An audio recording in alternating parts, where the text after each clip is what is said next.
A huge night around the association. All 30 NBA teams in action. 15 games on the third to last day of this NBA regular season.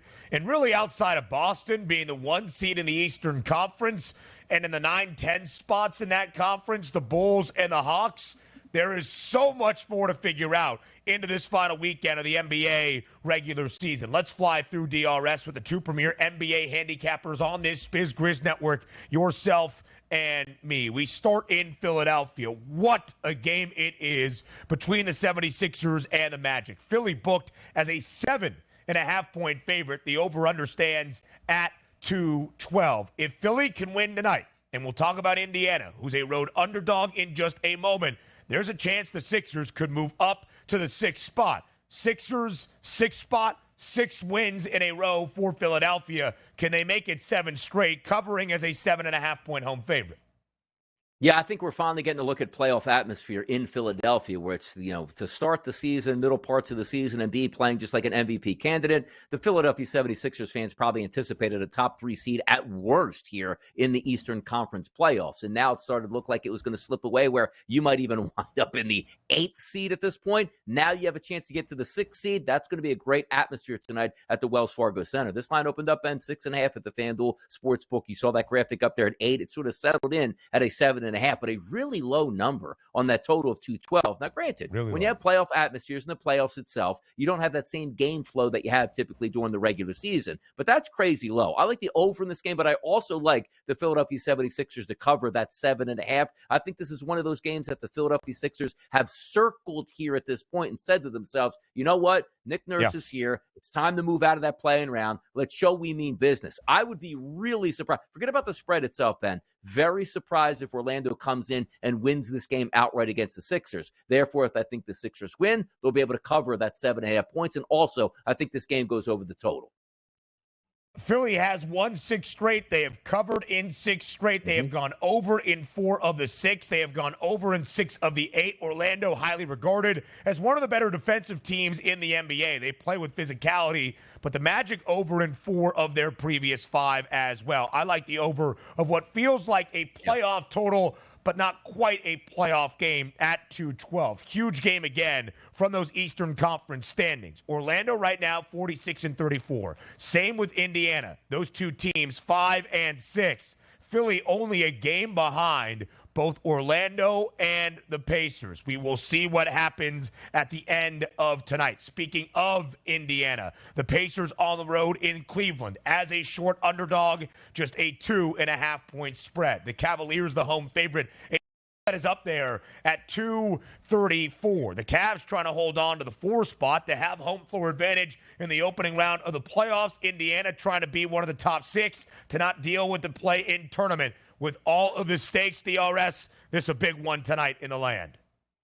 Absolutely massive. And this is fun to talk about. It's not just we're going through the motions on a full NBA card where none of these games mean anything. We don't know who the starting lineups are going to be. Impactful games all across the board, as we just talked about the Magic and the Sixers. Seed line advantages in place, and it's the same thing with the Pacers. The question here is who actually needs it more? Of course, the Cavaliers want to win. They continue trying to move up the standings, get the best possible seed. But the Pacers now sitting there going like, look, we drop a couple games down the stretch, we might find ourselves in the play-in round, and we want to avoid that. But you also saw the line opened up at a -3 overnight as a favorite towards the Cavaliers. The graphic showing that as high as a 3.5 points. But that number's been bought back to 2.5 now at the FanDuel Sportsbook as a favorite here towards the Cleveland Cavaliers in a total of 234. You know what? I'm going to go Pacers in this spot here. I just haven't trusted the Cleveland Cavaliers all that much, but Spider Mitchell back in that lineup seems to be healthy and ready to go. But I'll take the points in the spot. This is a playoff game. And if you're just trying to get the extra nod, who needs the game more? I just preface it by saying technically they both need it, but the Pacers feel like it's a little bit more life and death where they could see the Sixers win and jump them. They don't want that to happen. They pick up a win here. They can stay in that top 6. You get the picture here. Give me the Pacers tonight. I think we do get some pace, and it'll be a good competitive game. The Pacers with a total of 234. We have also often looked at Indiana throughout this year and said over, over, over. Now, the Pacers have gone over in 4 of their previous 5. The Cavaliers under in 3 of their previous 4. But if it is a playoff game, and it certainly has that atmosphere, spread is short. Either side could win in a critical game for both. 234 just feels a tad high to me. Now, on paper, the marquee matchup of the night would be in Oklahoma City. The Thunder in the 3 spot in the Western Conference, the Bucks in the 2 spot in the Eastern Conference, still battling for postseason positioning. But again, on paper right now, because 34 in green, Giannis is not going to be out there. Oklahoma City, a very, very big favorite. 14.5-point favorite at home. Not a Midwest matchup. Only Milwaukee from the Midwest. 223.5. DRS, I know Giannis Antetokounmpo is not playing in this game, but Milwaukee is still trying to hold on to the 2 spot with the New York Knicks very much on their heels. And unless I'm wrong, is Dame playing in this matchup? Is Big Game BP playing in this matchup? What's the expected starting lineup that would see a spread at 14.5 in favor of Oklahoma City? I'm going to assume this because I haven't looked at because the breakdowns are amazing on these final 2 games. It's like, every which way could happen. But the way this game is shaking out, because the Bucks want that 2 seed. They don't want to fall to the 3 seed, but it looks like they're waving the white flag tonight. Like Portis, rest, questionable tonight. Lopez, rest, questionable. Damian Lillard, groin, doubtful, actually listed tonight. And as we know, Chris Middleton listed as questionable as well, along with Giannis, who isn't going to play. So I'm under the thought process that maybe Doc Rivers and the organization is saying, OKC is going to be a tough game either way, but if we have some guys banged up, and technically if we lose this game but still win our following game to end the season, we'll still clinch that number 2 overall seed. That feels like the way it's playing out. So this line that opened up overnight as a -8 that ballooned up to 2 touchdowns here as a favorite for OKC, I'm going to buy into OKC because we know there's 2 things that you can let this play out. Of course, everybody gets paychecks. We do know that. But if it's widely known in the organization, we don't really need this game, so we don't care about this game, and our focus is going to be on our final game. We usually know how that plays out, Ben.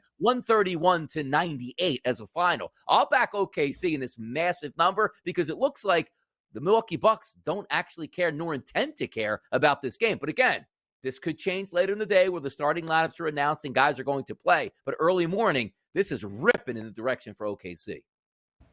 Yeah, very much so. And again, if Dame is out there, if Bobby Portis is out there, if others in Milwaukee are out there, as Donnie said, it's probably 7.5, 8 in favor of Oklahoma City. It's not nearly 15 points in favor of the Thunder. Man. Now we spin it around California tonight, up in San Francisco. What a game this is going to be. Golden State and New Orleans. You love the games where both teams are going to be at full steam and both looking for a huge win to improve their playoff picture. Golden State right now in the 9 spot in the Western Conference, but could get into the 7-8 game in the Western Conference play-in tournament. New Orleans with a huge win yesterday in Sacramento wants another one tonight. Second leg of a back-to-back for both. Golden State was in Portland, now back home. New Orleans remains in Northern California. The Pels control their own fate, DRS, for that 6th spot in the Western Conference, and yet the Dubs, 4-point home favorite. I'm going to hate myself for this, but I'm going to take the Pelicans. And I told you all show long, I don't trust them. It's them and it's the Suns, the Kings, who you don't really know where you're going to wind up on a day-to-day basis. Now, this would have been much more interesting if the Pelicans had gotten that win and being impressive and being on a back-to-back, and you were at home waiting and rested with the Golden State Warriors. But the here opened up overnight as a -3-point favorite and now going up to 4, and some other outlets as high as 4.5. I'm going to expect that you're going to get a full tilt effort out of both of these teams. I'll take the points in this environment. I want to believe in the Pelicans. I really, really do. But as you pointed out, this is a massive game on both sides. The Pelicans don't want to slip into that play-in. And if you're looking at the Golden State Warriors, they don't want to be that 10th overall seed in the play-in round. I'll take the points in this environment. I know I'm going to hate myself when I wake up tomorrow and be like, come on, man. Golden State's playing great basketball, veteran-laden team. You just said when the rubber meets the road, the veteran teams know how to win, and you back the Pelicans on the road here, which, yes, I'm going to do. Golden State has won 3 straight, but they have not covered in 2 of those 3. They were a double-digit favorite in their last 3 games. As a single-digit favorite, Golden State has covered the number. They've won 9 of their last 10. New Orleans is the best underdog team in the NBA. 18, 11, and 1 against the spread. Best at covering the number. And the Pels are one of 2 teams in the NBA that has won more than 50% of their games outright as a dog this year. 17 and 14 straight up for the Pelicans as a dog. The other team that has a winning record outright as a dog, 20-18 is the mark for the Indiana Pacers, a 2.5-point underdog tonight on the road in Cleveland. So New Orleans knocked off Sacramento last night as a slight underdog on the road against the Kings. Phoenix will go to California's capital as a 4.5-point favorite. Here's another spot, DRS. Are we in? Are we out on the Suns in a game they must win on the road? What do you think happens tonight in Sacktown?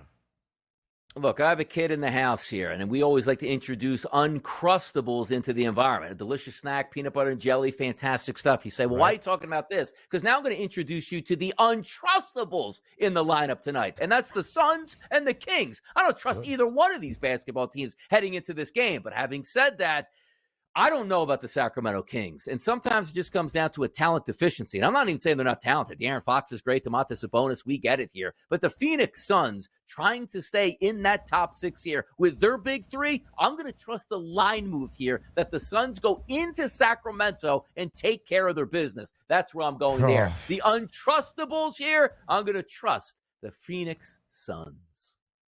Yeah, me too, I hope, right? I still have that Phoenix NBA championship ticket. This is a big one. The Suns minus 1,500 to see the NBA playoffs, even if that means out of the play-in tournament with one win. This is where rubber meets the road. So, a full NBA slate. Here are some other marquee matchups. The Knicks have won 3 straight. They're pushing the Bucks for that 2 spot in the Eastern Conference. In the Battle of New York City, across the boroughs we go. Inside Madison Square Garden, the Knicks an 11-point favorite. Heat, a big favorite at home tonight in South Beach against the Raptors. Look at some of these spreads. The Lakers, a 15-point favorite on the road in the Grind City. The Timberwolves lay 13 against Atlanta. The Nuggets, a 13-point favorite on the road in San Antonio. Clippers, a very hefty favorite at home against the Utah Jazz. Here's one spot that I really like. Actually, 2. Denver in the first half, minus 8.5 against San Antonio. Lakers team total over 120.5 against Memphis. Yeah, I like where you're going with those two because this is very rare, and I always equate it to like Week 18 in the NFL. Teams will tip their hands before the game starts, and that never happens in the regular season. We pretty much know who's going to play, who's not going to play, and certainly who needs these victories here, and as they scoreboard watch. So the Lakers should be full gas tonight, knowing there's a legitimate chance that the Golden State Warriors can get tripped up, and they can jump them back up into the 9th seed here. So I'm with you on that. You're trying to read between the lines, but just keeping it simple with games like the Philadelphia 76ers and the Orlando Magic. I think this is a playoff game for the 76ers. The Magic leaking a little bit of oil. You'll know what the Sixers are made of tonight. They come out with a 15-point win over the Magic. Watch out. They may be the hottest team entering into the playoffs here, but it should be fun. Everybody in action tonight. You can't beat that. And I wonder how that all plays to the Bucks and the Knicks thought process for the 2-3 split in the Eastern Conference. If Philly's going to be 6 or if Philly's going to be 7, you don't want to see the Sixers at this moment. A best bet on a Friday. Next.